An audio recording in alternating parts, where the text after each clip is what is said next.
Thank you, Mr. Chairman. Thank you both for your service to our nation. In your written testimony, you both mentioned that our adversaries are rapidly developing hypersonic missiles. As hypersonics become more commonplace, it seems we can't rely upon nuclear deterrence alone to prevent hypersonic attacks. Once hypersonic interceptors are developed, how do we plan on deploying these defensive capabilities around the globe to make certain that our deployed troops are sufficiently protected from attack? And what shifts do you expect to see in missile and interceptor investment in future years, the U.S. company as U.S. Competes with China? Well, hypersonics is important to us, and in this budget, I think you've seen, Senator, that we're investing some $7.2 billion in long-range fires. $4.7 billion of that is focused on hypersonics.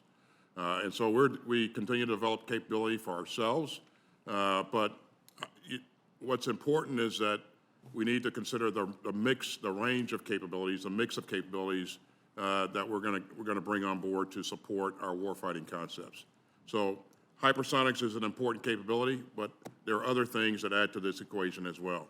In terms of defending ourselves, this is a priority for me, and as soon as we came on board, I tasked my staff to make sure that we pull the right elements together to make sure that we were pressing forward rapidly to increase our efforts in developing our defenses against the hypersonic threat.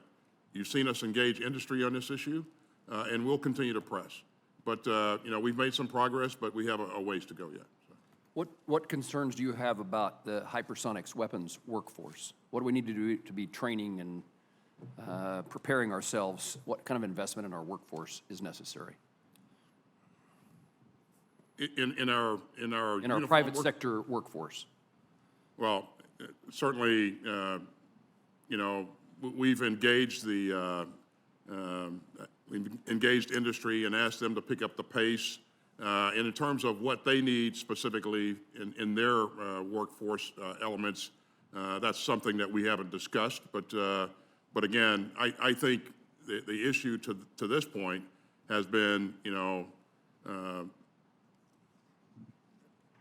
we've not pushed to the degree that we can push, and we've not invested to the degree that we can invest. And so we invested in this last year, we invested in it this year, and we're going to continue to press. Thank you. Let me shift natures of my question. I had the opportunity to review and sit down with staff from the Inspector General's office to discuss their November 21 report evaluating the department's implementation of suicide prevention resources for transitioning members. We know from our work on the Veterans Committee that the most vulnerable time for many members of our military they are leaving active duty and becoming veterans. That Inspector General's report demonstrates a lack of compliance with Executive Order 13822 regarding mental health screenings and the warm handoff to mental health care for transitioning service members.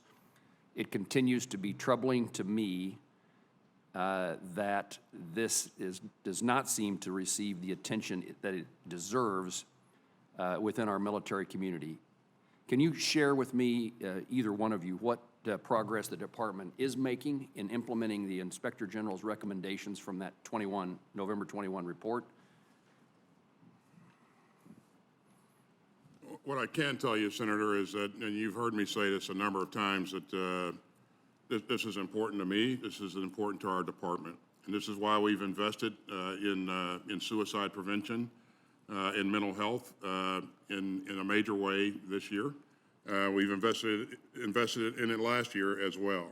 But this year, we're investing $1.4 billion in mental health efforts.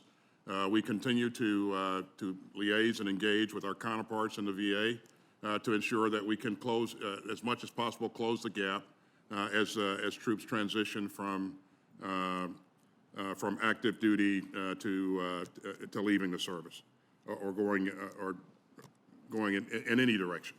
So I've also stood up an independent review committee to address this issue and give us further insights and mental health issues and also prevention of suicide.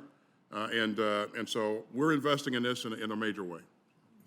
I intended to pursue this further in NDAA, and I look forward to your cooperation as we figure out what language instructions might be valuable to the department to see that that gap that you just described is closed. Thank you. Before